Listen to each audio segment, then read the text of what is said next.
Olá, sejam todos bem-vindos ao nosso canal. Estamos aqui para poder atualizar os nossos queridos irmãos a um incidente, um episódio que ocorreu bem há pouco, presta a concluirmos ou a terminarmos a semana, e nos deparamos com um assunto que, se digo, destraçou ou transtornou com a emocionalidade de todos nós, em particular a sociedade no geral angolana. E por essa razão mesmo nós achamos conveniente de ser oportuno estarmos aqui para poder atualizar os irmãos. Então, você que está aí do outro lado, seja bem-vindo ao nosso programa, né, Factos Proféticos, e estamos com perspectiva de podermos então fazer uma espécie de atualização relacionada com o episódio que estaremos a abordar dentro de alguns assuntos com alguns pontos bíblicos. Antes de mais, vamos orar. Do teu lado mesmo onde estás, só curvar a fronte e vamos fazer uma breve e curta oração. Querido Pai que estás nos céus, nós queremos lhe agradecer, em primeira instância, por esta oportunidade que nos concede.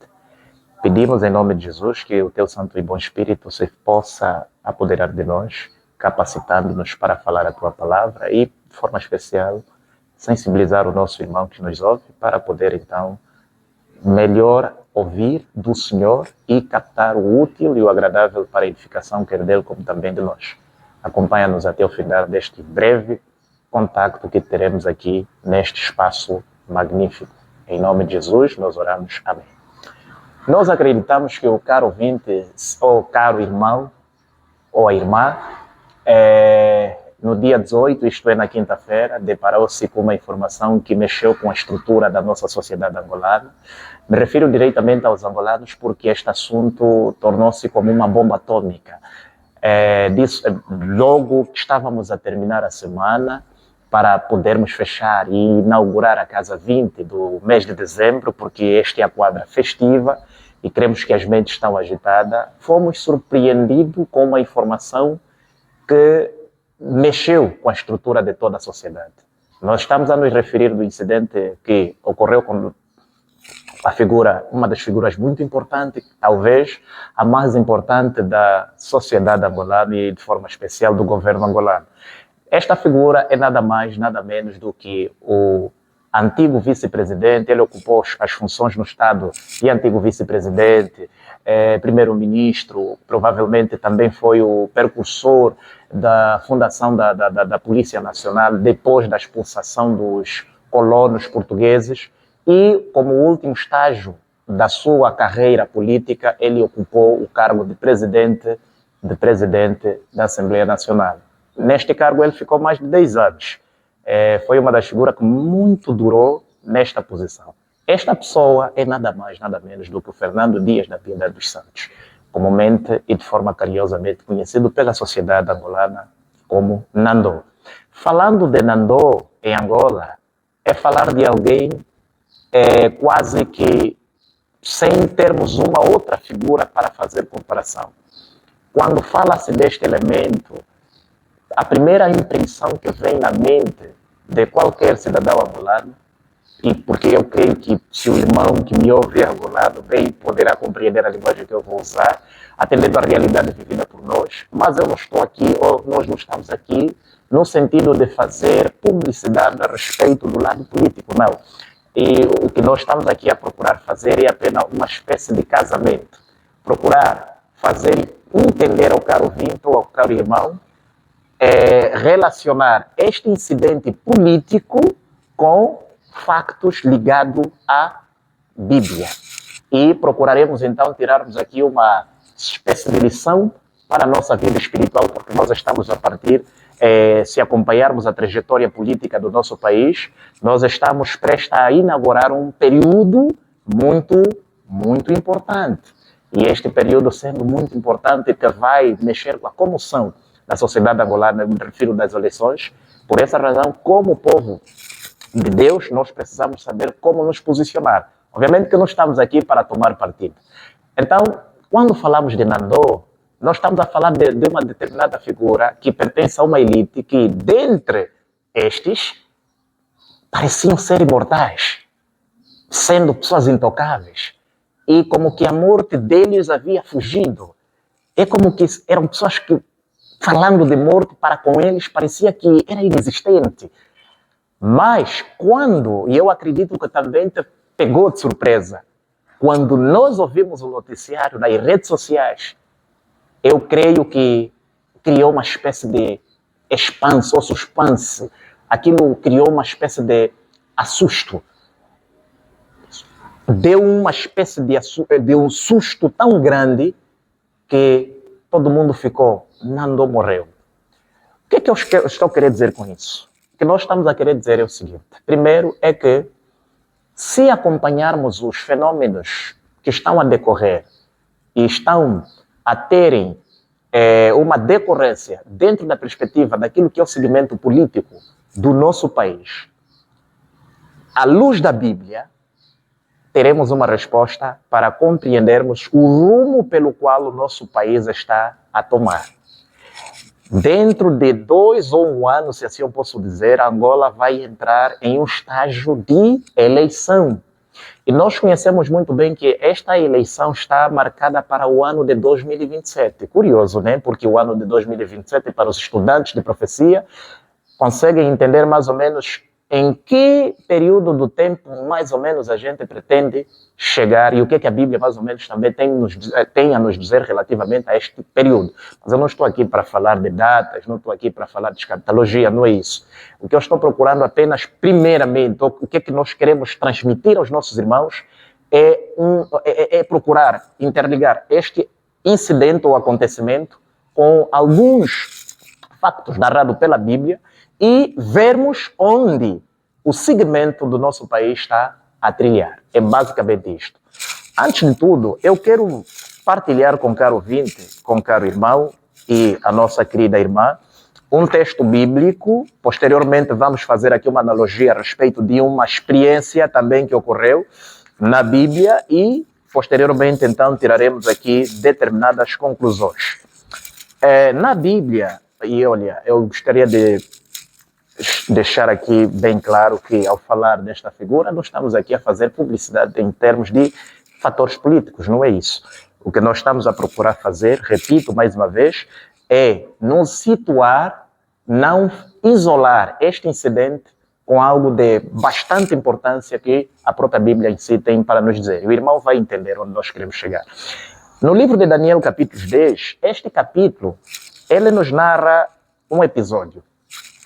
Na Bíblia, não existe um outro capítulo que nos abre a cortina, o véu, do que se passa nos bastidores, a menos ou a não ser este capítulo. Este capítulo é o capítulo que mais, de forma detalhada e de forma minuciosa, nos abre o véu da cortina do mundo invisível e nos introduz para conseguirmos termos uma pálida visão, não no seu todo, de como, afinal de contas, o conflito cósmico tem ocorrido e como este conflito tem uma preponderância e uma abrangência dimensional na esfera humana, repercutindo no mundo material. Então, todos os fenômenos de guerra, catástrofe, acidente, inundações, incêndio, e outros males também que ocorrem no nosso mundo, no contexto geral, quiçá também na nossa sociedade. Não se esqueça, caro irmão, tem sempre uma mão no invisível a orquestrar tais incidentes. Assim acontece. Assim sendo, também em figuras emblemáticas que sustentam ou ostentam determinada posição no aparato de um determinado governo, não se esqueça que existem 2 forças. Forças do bem e forças do mal. E ambas as forças lutam para atrair a atenção dos seres humanos com a finalidade única de poder levá-los a uma determinada tendência de tomada de decisão que pode ser peculiar para a sua própria vida, ou para o bem ou para o mal. Mas, no lado de Deus, a Bíblia é bem clara em mostrar que Deus não esforça a vontade. Pelo contrário, o próprio Deus ele procura mobilizar o coração do homem através do seu Santo Espírito, de maneira que o homem seja atraído pelas evidências que lhe é mostrado ao ponto de tomar uma decisão inteligente para a sua própria salvação. Já o lado oposto, que é o lado de Lúcifer, ou Satanás com seus agentes, eles orquestram um plano procurando esforçar a vontade. Ele não pede licença. Por isso é que lá em Mateus, João 10, Jesus descreve claramente que o ladrão não vem senão para roubar, matar e destruir. Satanás não pede licença, ele invade. Então, neste capítulo, eu não estarei lendo muito, mas vou pegar apenas um verso. Olha só o que o profeta Daniel nos diz aqui. Quando o anjo Gabriel vem para lhe dar a revelação a respeito de uma guerra, e esta guerra, queridos irmãos, aqui dita pelo profeta Daniel, sendo ela muito prolongada, ela abrange até os nossos dias. É praticamente, o profeta teve uma visão que lhe mostra a respeito de conflitos que estariam a decorrer desde o período em que ele existia até o fim do nosso mundo. Todas as guerras que o irmão conhece na história foram praticamente pronunciadas por Deus a partir daqui. Agora, duas das forças espirituais, umas do bem e outra do mal, por detrás têm procurado influenciar, uma procurando apaziguar as paixões para que o ser humano não seja tão cruel, mas a outra instigando para que o homem seja quê? Cruel. E a que instiga é nada mais, nada menos do que as forças satânicas. Neste incidente, olhem só o que o profeta diz. O anjo Gabriel vai dizer o seguinte. Ele diz assim, então, no versículo 12, me disse, não temas, Daniel, porque desde o primeiro dia em que aplicaste o teu coração a compreender e a humilhar-te perante teu Deus, são ouvidas as tuas palavras, e eu vim por causa das tuas palavras. O profeta Daniel manifestou interesse em procurar suplicar a Deus para que o Senhor pudesse mobilizar a mente do rei Ciro, de modo com que o seu decreto tivesse valência para favorecer o povo de Deus, de modo a levar a cabo a construção, quer da cidade de Jerusalém como templo. Então o profeta manifestou, ele se identificou com o interesse do seu povo. Lembrem que ele aqui estava na figura de príncipe, mas ele não bajulava o rei, nem se deixava corromper. Lembramos do episódio que foi no reinado do tio deste rei, que ele sofreu aquela queda, aquela sedição, se eu posso dizer, aquela acusação da parte de outros príncipes idênticos a ele, que lhe colocou à margem da sentença até ser posto no quê? Na cova dos leões. Foi no reinado deste império, onde o tio deste rei Ciro estava a reinar. Daniel não se corrompeu, não deixou de se levar pela sua posição. Pelo contrário, o seu coração estava sempre intrinsecamente ligado com os interesses de Deus.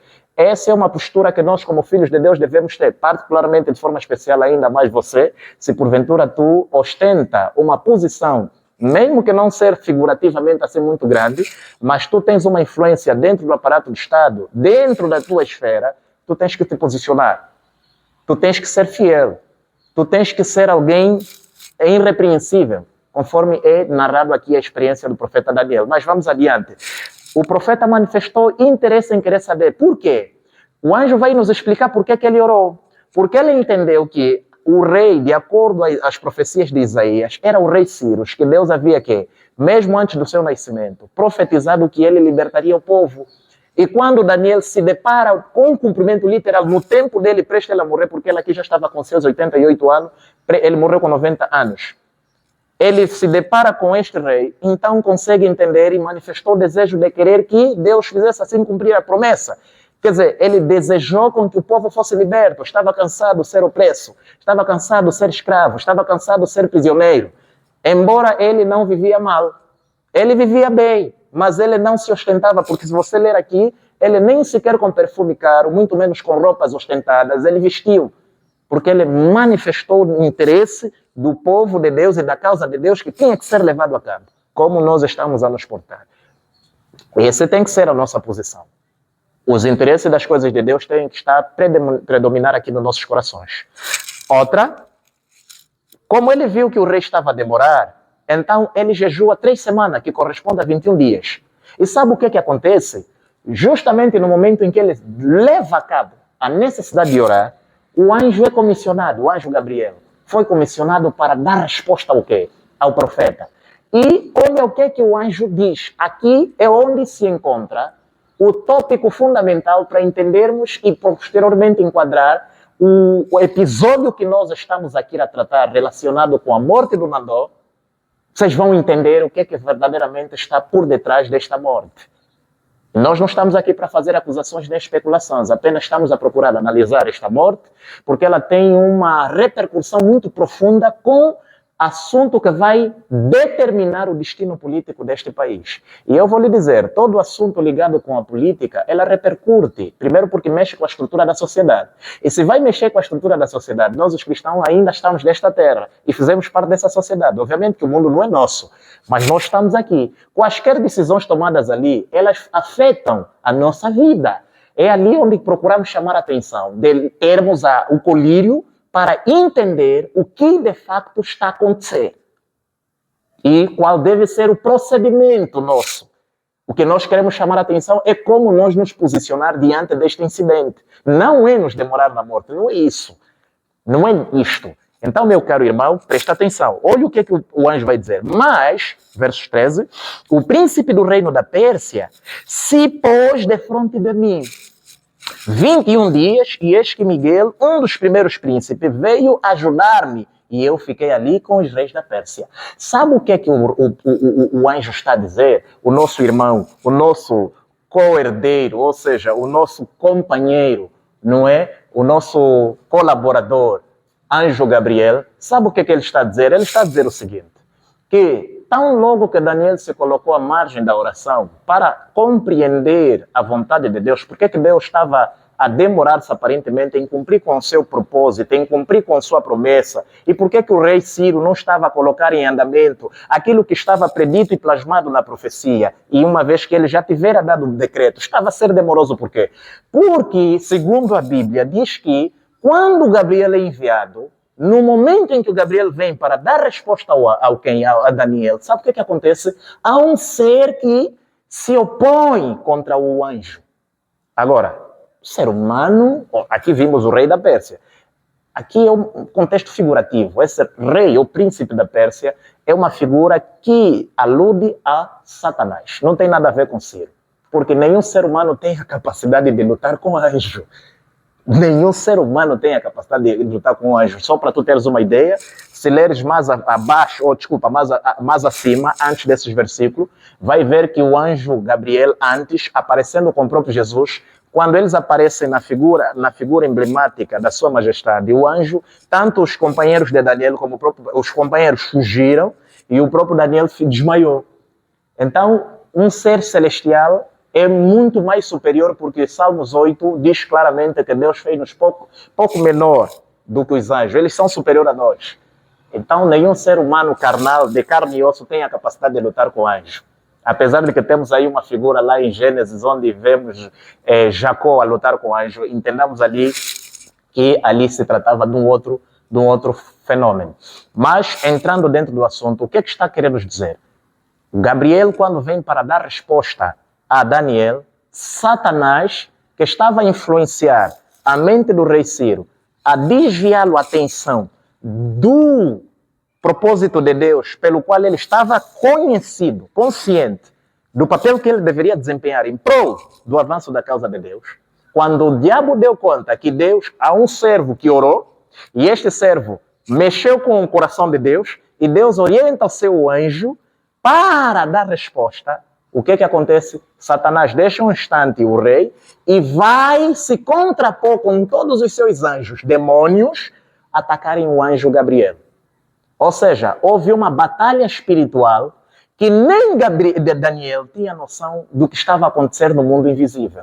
Quer dizer que quem estava a desviar o foco do rei Ciro para cumprir com o propósito de Deus, de modo a dar mais investimento, se assim eu posso dizer, de passos pleonasmo do termo, em prol do avanço da causa de Deus na reconstrução do templo, da cidade de Jerusalém, como também do templo, era Lúcifer.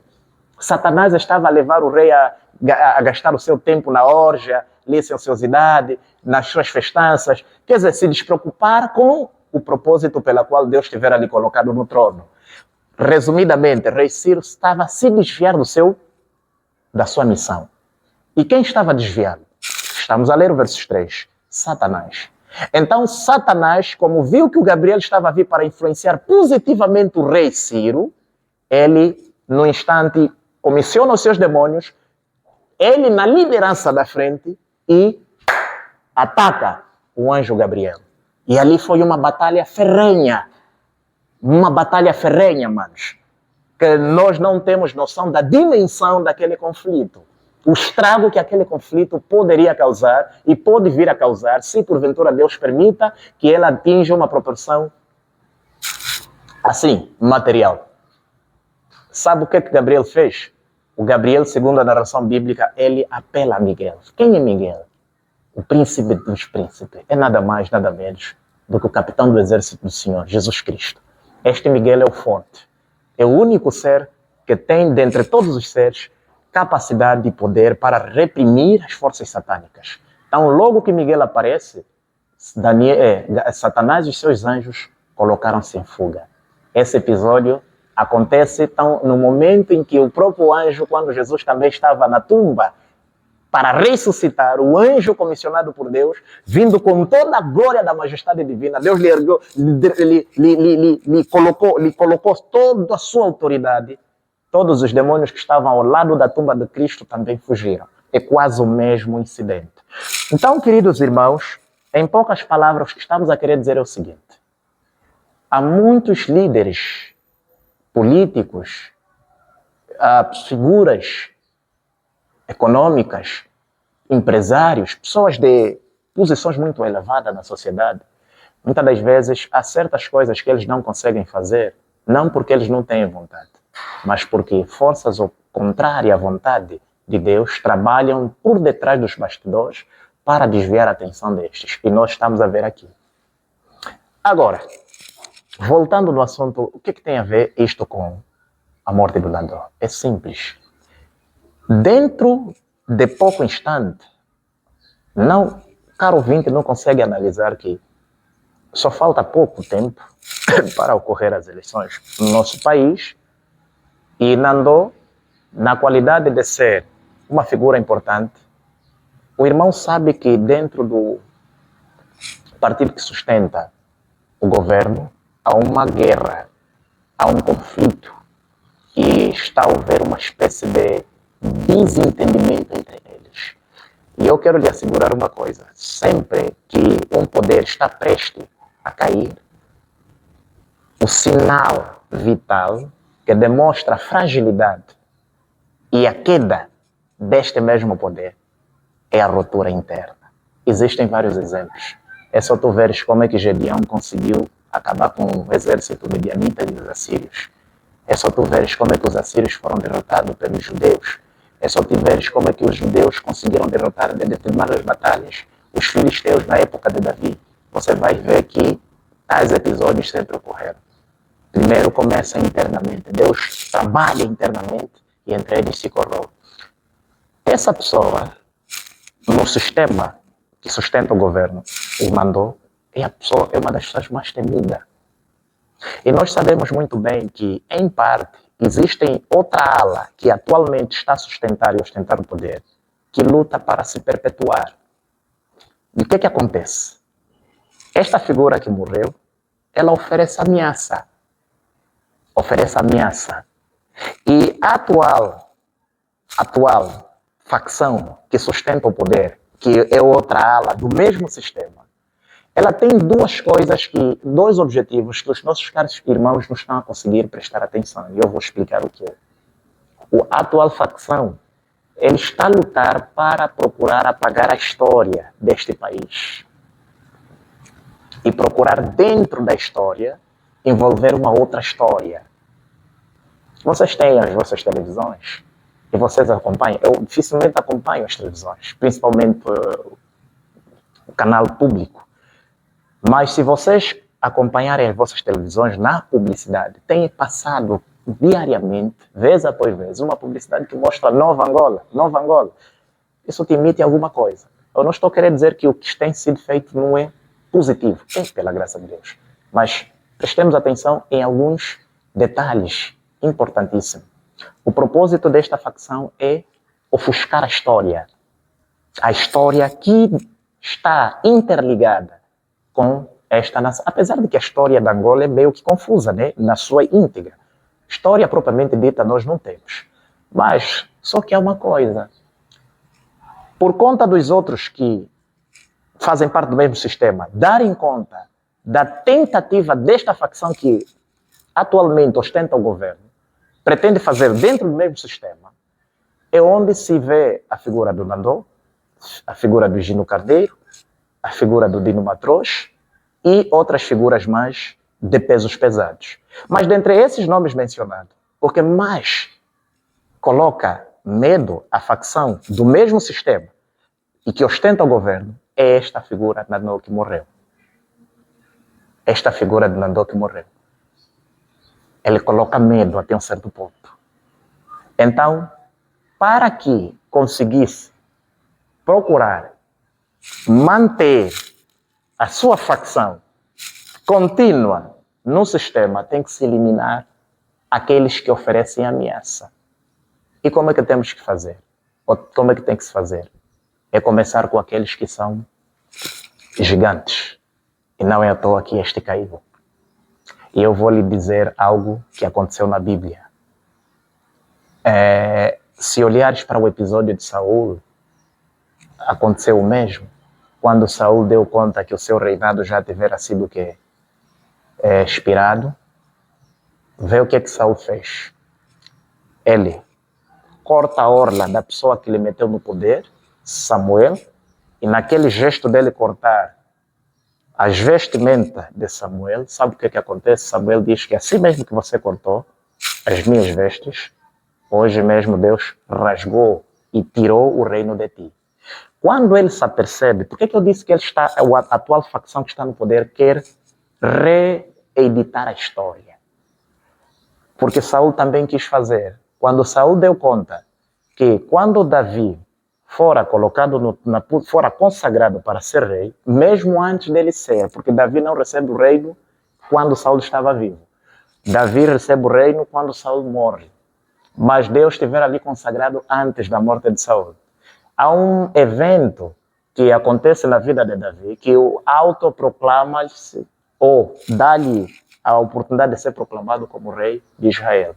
Este incidente ou este evento é nada mais do que a morte de a batalha que ele conseguiu obter e conquistar contra os filisteus, matando o principal dos guerreiros destes que nós conhecemos como Golias. E indo mais adiante, o que é que aconteceu posteriormente? Saul procurou de todas as formas, quando deu-se conta que o reino já tivera ali sido tirado, procurar, primeiro, ele mata todos os profetas, mata todos os sacerdotes e inclusive até os feiticeiros, até os bruxos da nação ele matou. Sabe com que finalidade? Porque ele matou todas as vozes que ostentavam autoridade para se posicionar. Só que no final da história, quando ele viu-se na contramão da realidade, o que é que acontece? Ele luta para tentar querer se perpetuar no poder e, tendo a chance de querer guerrear contra os filisteus, mesmo não tendo mais evidência de que Deus era a seu favor, qual foi o último meio que ele usa? Consultou medium. Foi atrás dos feiticeiros, daquela epitonisa de Endor. Está lá descrito esse episódio no livro de 1 Samuel, capítulo 28. O caro irmão pode consultar na tua Bíblia. Este foi o ato que acabou com a figura de Saul, o seu reinado. Ele consultou os bruxos, ou seja, procurou fazer um pacto. Vou ser mais direito.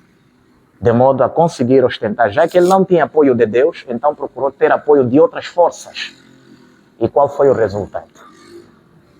O mesmo espírito que estava a lhe perturbar é que lhe levou, repare, esse espírito já estava a lhe perturbar, ao ponto de lhe levar a ter procedimentos muito estranhos, ao ponto de matar sacerdotes, profetas e outras vozes que eram contrários à sua autoridade. Todos aqueles que ele visse que não estavam a favor dos seus ideais, ele matava. Por quê? Porque ele já estava sob influência de anjos maus, como lemos aqui em Daniel 10:13. Anjos maus estavam a trabalhar na mente de Saul. Sem ele dar por conta que esses mesmos seres é que lhe conduziram não só a tais ações, mas que posteriormente também, após ele concluir, e repara, o último ato foi quando ele mata os sacerdotes. Quando ele mata os sacerdotes, queridos, ali acabou. Quando ele é levado pelos próprios demônios a consultar a feiticeira de Endor, o próprio demônio transfigura e personifica a figura de Samuel. Aquele é o próprio diabo, que aparece a ele e ele sentencia a morte dele. E a história diz que após aquilo, quando ele foi para a batalha, Saul morreu. Morreu mal, que a sua cabeça foi cortada. Ele teve um general, um grande general. E eu estou a terminar com esta história. Este general foi chamado de Abner. Abner foi um dos grandes generais que metia medo toda a nação judaica. Todo Israel tremia Abner. Quando Saul morre, esse episódio está acontecendo com o nosso atual presidente. Está acontecendo com o atual presidente. Quando Saul morre, Abner que fica, ele não morreu. Por curiosidade, a título de curiosidade, Abner não morreu.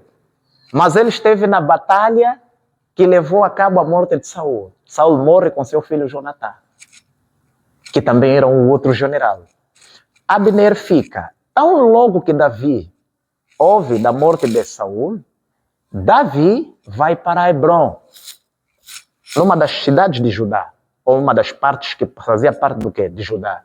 Hebrom foi a primeira cidade que proclamou Davi como rei. Os anciãos vieram e ungiram. Eles tinham o costume que o rei tinha que ser colocado o óleo, porque o óleo era o símbolo do Espírito Santo. Aqui também tem um detalhe. Ou o rei tem que ser guiado pelo Espírito Santo, ou tem que ser guiado por outras forças. Então as forças espirituais estão sempre a atuar nos bastidores. Então todo governo, seja presidente ou um político influente, ele tem uma força que lhe conduz. Assim como os pastores. Muitos dos pastores, ao falarem da palavra de Deus, ou tem que ser pela unção do Espírito Santo para que a palavra toca o coração. Se bem que uns também recebem isso, mas não vamos tocar aqui. Abner fica. Quando Abner ouve que Davi foi proclamado rei, sabe o que acontece? Abner tem uma influência muito grande. É aqui onde eu quero chegar e vou terminar. A figura de Abner me faz lembrar este senhor que morreu, Nandor. Parece contraditório, mas vocês vão entender. Abner tinha uma influência muito grande. Apesar de Deus ter ungido Davi como rei, mas lembrem-se de que Deus usa agentes humanos para fazer acontecer determinadas ocorrências. Os seres humanos, até um certo ponto, têm uma valência nas mãos de Deus. Então, os anciãos ungiram Davi, mas Davi não tinha toda a nação. Lembrem que Davi era o pacificador, aquele que veio para unir a nação.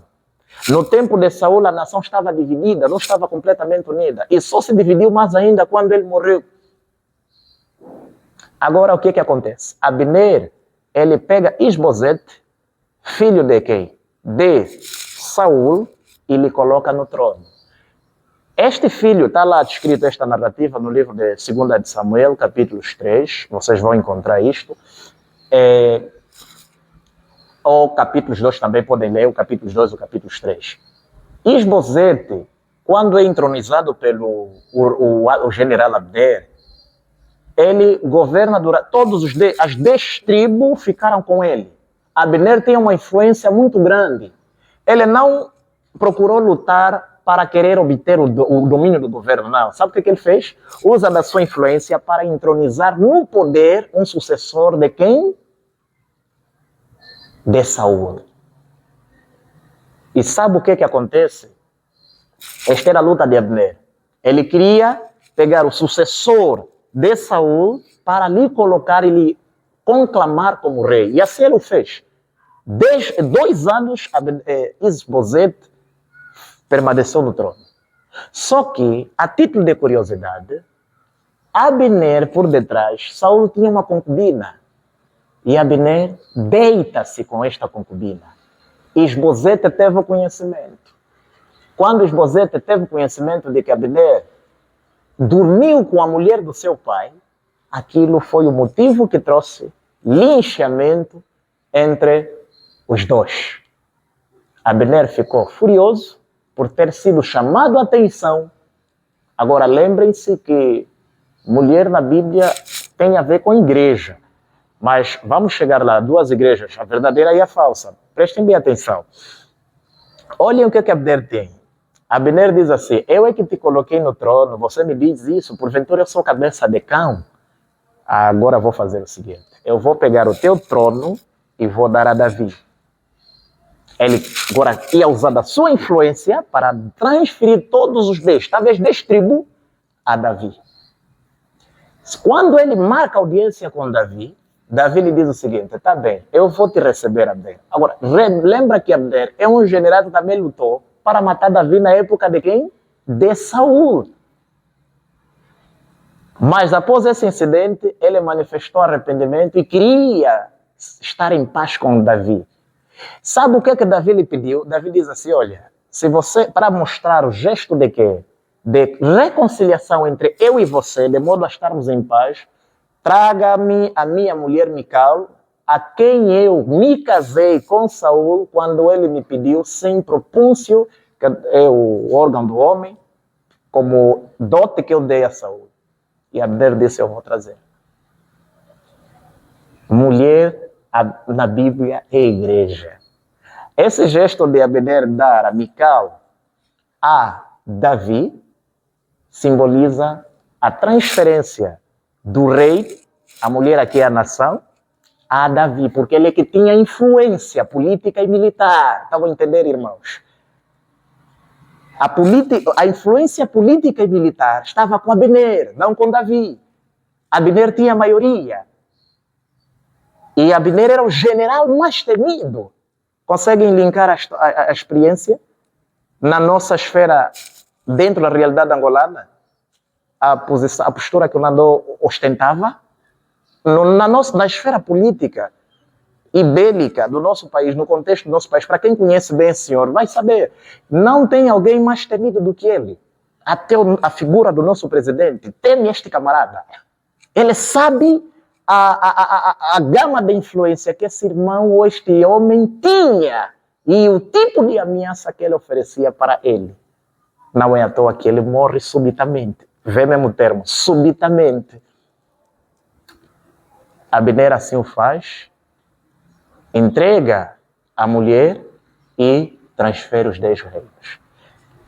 Ao voltar, depois de ter feito isso, Davi fez uma festa e comeram e beberam, reconciliaram-se. Ao voltar, um dos generais de Davi, Joabe, se apercebe, persegue Abner e lhe mata. Sabe o que Davi falou? Termino com estas palavras. Olhem qual foi a reação do maior rei que Israel já teve, quando houve da morte de Abner. Vejam o que Davi falou no versículos 31.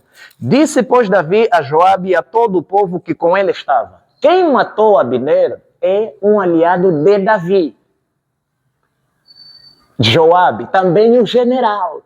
Era o general que ostentava a posição mais influente no exército de Davi. Era o principal. Para os nossos dias de hoje, podemos falar como o chefe da Casa Civil, o que orquestra os planos secretos. Conseguem entender? O que orquestra o plano secreto, o que manda a polícia secreta para matar, assassinar, tirar as pessoas que oferecem ameaça do caminho. Estão a entender? Porque ele deu conta que este camarada, se Davi lhe deixar, ele oferece ameaça. Porque Abner fala, o próprio Joabe fala, que você está pensando que esse camarada quer ver teu bem. Podem ler o capítulo todo, capítulos 3, mas eu vou ler apenas alguns versos e termino.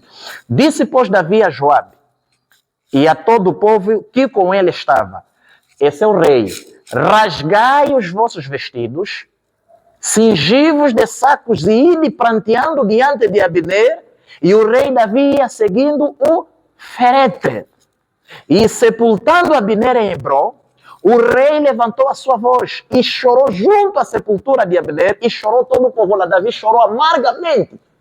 Vejam como é que repercutiu quando todo mundo se apercebeu. Eu acompanhei na YouTube. É só olhar, entrarem nas plataformas digitais, nas redes sociais, vão ver as principais figuras, tanto da oposição daqui do país, como do próprio Estado, do sistema que governa e ostenta o poder, como é que eles reagiram.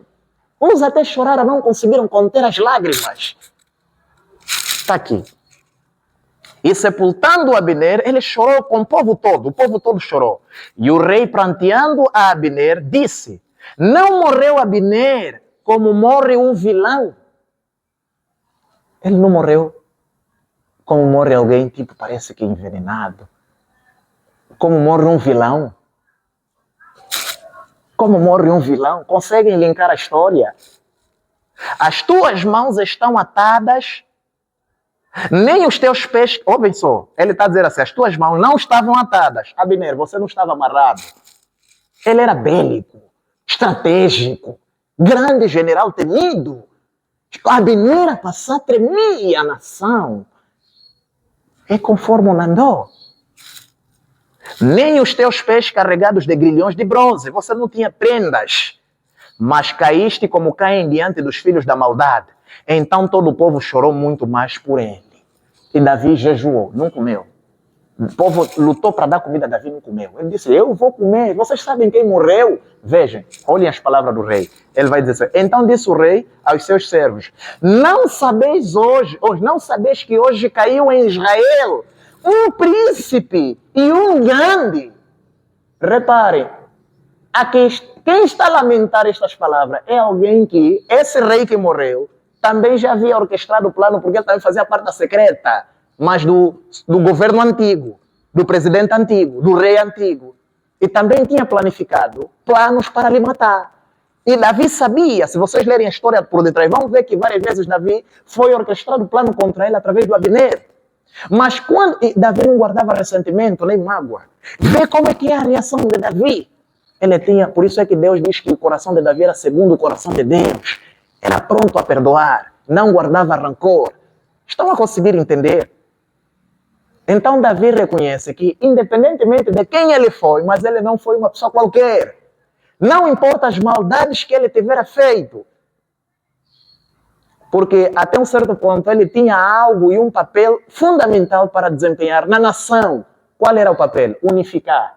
Porque através do gesto dele, a nação foi unificada. Davi só teve todas as tribos através do gesto de Abner, ao devolver a Mical e assinar com ele o acordo para trazer todas as 10 tribos.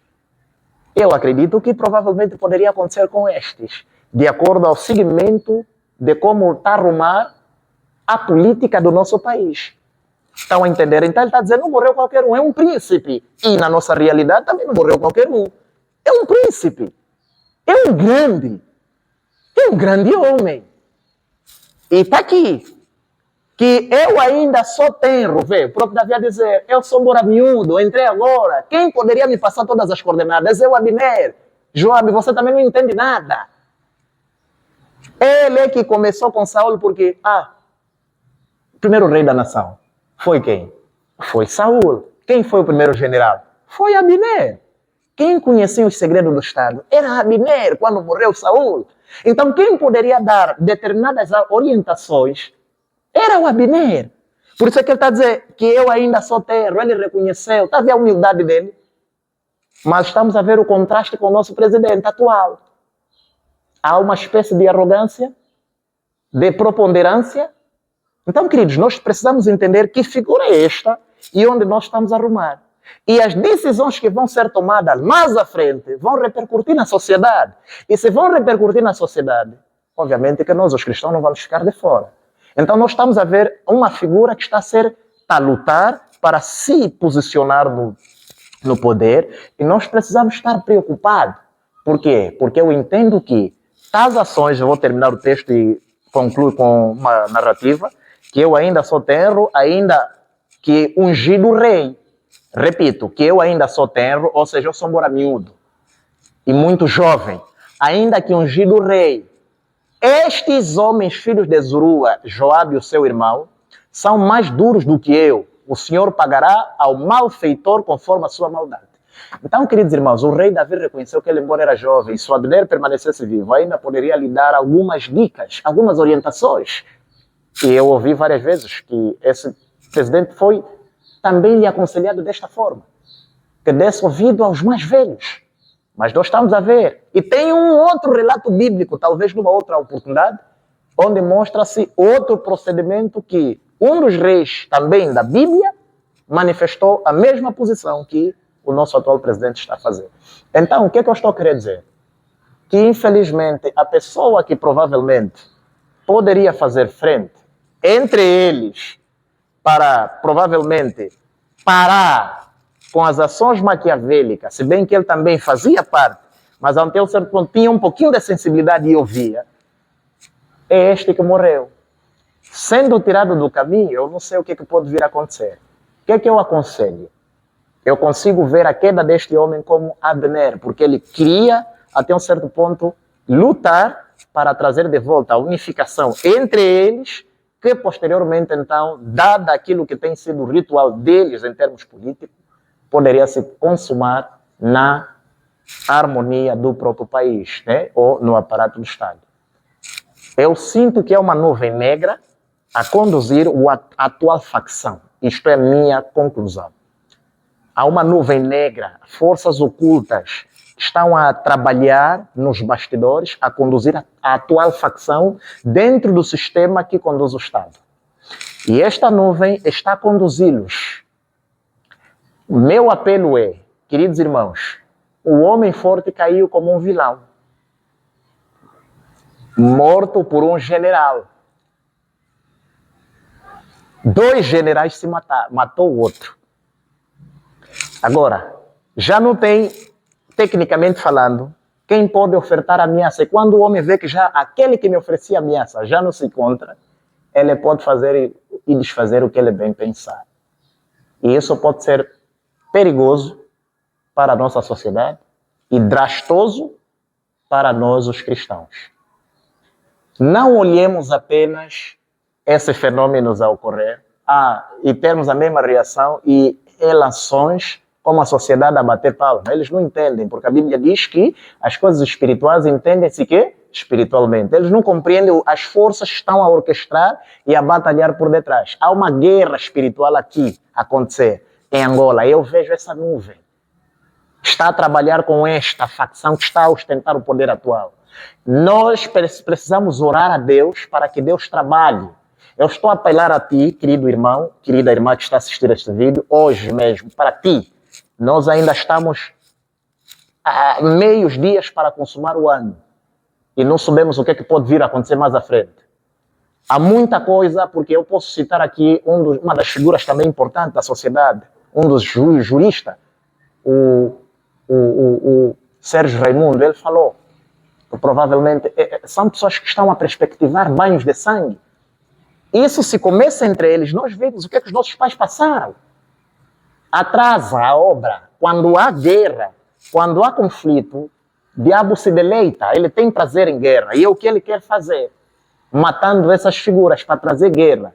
Nós precisamos orar, porque isso nos impede a trabalhar de forma mais acelerada em prol do avanço da causa de Deus. Então o irmão não pode ter o mesmo comportamento com a sociedade, bater palma, alegrando-se, pronto, é para ele também era assassino, ele também era bom, é para matava, desfazia, bom, até para que a terra lhe seja pesada. Não é isso. Nós não podemos proceder dessa forma. Nós temos que entender o que está por detrás. Então esses fenômenos, até um certo ponto, colocam em causa a posição dos filhos de Deus, a influência. Então, eu estou a convidar o caro irmão e a querida irmã que assiste e ouve este vídeo, e assiste esse vídeo, para erguer a tua voz e diariamente, enquanto as eleições vão vir em 2027, que é um ano crucial, decisivo também em termos de perspectiva profética, precisamos orar e nos preparar, pedindo a Deus para que o Senhor bane estas forças ocultas, trave essas nuvens malvadas, de maneira que a paz de Jesus esteja aqui. Assim como Gabriel permaneceu durante o reinado dos príncipes da Pérsia até vindo o rei da Grécia, assim Deus permita com a nossa nação, porque o profeta de Deus, Jeremias, lá em Jeremias 29, versos 10, recebeu uma mensagem da parte de Deus, onde ele foi orientado, versículos 5 até 7, orai pela cidade, lá em Babilônia, vocês que estão em cativeiro, e nós estamos num cativeiro do sistema babilônico espiritual, esses são todos guiados pela Babilônia espiritual, o papado. Tudo o que eles fazem, eu não tenho medo de dizer isso. o nosso atual presidente, ele recebe, você não tem dúvida que ele recebeu armas biológicas bem elaboradas, em formato de veneno. Na pessoa dos Estados Unidos, eles têm isso. Fazem nos laboratórios. E os Estados Unidos, ele está a lutar e desejar em querer assumir, e são jesuítas. Há muitos agentes secretos da América que estão agora a orquestrar, e esse presidente está a deixar, de modo a tomarem posse do aparato do Estado angolano. Então eu não tenho dúvida que o governo americano não tenha mão, porque até um certo ponto o Nandô também era alvo número 1 da América. Eu não tenho dúvida. E se isso acontecer, querido irmão, nós sabemos onde é que a América está a rumar. Por isso é que eles bateram palma com a morte do anterior presidente, o José Eduardo dos Santos. Porque era o presidente, apesar de ser o que se fosse, mas ele nunca manteve convênio com todas as agências que regem os Estados Unidos. A América não tinha espaço aqui, conforme ele está a ter espaço. As agências das Nações Unidas não tinham tanto espaço assim, e nós sabemos quem são os que orquestram e dirigem essas agências. O atual presidente, como gosta de posição, fama, ele mantém este laço, está-se a prostituir-se, está a se ligar com os agentes satânicos. Então nós estamos em perigo. A nação está em perigo, porque os filhos de Caim estão a se relacionar diretamente com ele. Então eu não tenho dúvidas que agentes secretos puderam trabalhar, preparar o cenário para eliminar esse camarada. E isto vem direito dos Estados Unidos em conluio com a atual facção que sustenta o sistema que está no poder. Então, ainda temos tempo mais em frente, eu peço ao irmão, vamos orar a Deus, porque o próprio Jeremias disse, orem pela cidade e orem, porque na sua paz terás paz. Está aqui, está escrito em Jeremias 29, 5 até 7. Ele nos apela a orar, e se somos orientados a orar, a oração, e essa oração que ele apela, era para o povo judeu, no tempo mesmo de Daniel, que estava em cativo na Babilônia. Eles não estavam na terra dele agora. Entenda que a Babilônia estava sempre em guerras, a conquistar. Agora, toda a guerra que a Babilônia tivesse a mobilizar, afetaria de forma indireta o povo de Deus que estava lá, se fossem invadidos, conforme aconteceu com os persas lá. Se eles não levassem a oração, o que aconteceria com os filhos de Deus lá? Morreriam. Daniel poderia morrer naquela invasão dos Medos e Persa. Assim, idem com Ezequiel. Estou aqui a citar profetas, figuras importantes assim, narradas pela Bíblia, que estavam lá. Então, quando Deus apela a oração, é porque é importante. E nós não estamos isentos disso. Então, precisamos orar. Creio eu que este incidente não está isolado com paralelismo bíblico. Nós estamos na reta final deste mundo e todas as nações estão a ser empurradas a fazer parte dessa agenda. E o nosso país não está de fora. Não é à toa que o atual presidente faz parte da União, é o presidente atual da União Africana. Só para citar que a União Africana é um fantoche, é uma agência regida pelas Nações Unidas. E as Nações Unidas é governada e mandada pelo Rockefeller. E quem são os Rockefeller? São os mais maldosos, uma das famílias mais poderosas que comanda o mundo. São esses que estão por detrás a orquestrar os planos, dirigindo os políticos e grandes firmas bancárias, empresas ostentosas. E eles é que planificam as guerras. E se o nosso país está a ter relações com essas figuras, o que é que você espera? Nós vamos acabar como a Líbia. Vamos acabar como muitas outras nações, como o Congo, por exemplo. Olha o que está acontecendo no Congo. Eu não gostaria que o nosso país fosse assim. E se os jesuítas estão de olho nesse país, é porque, em proporção numérica, em termos espirituais, eles deram conta que aqui tem peças preciosas e eles querem acabar.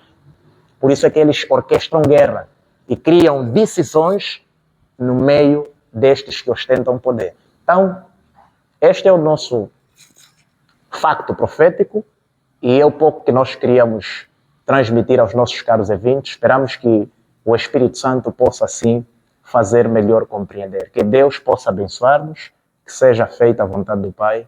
Palavra do Senhor.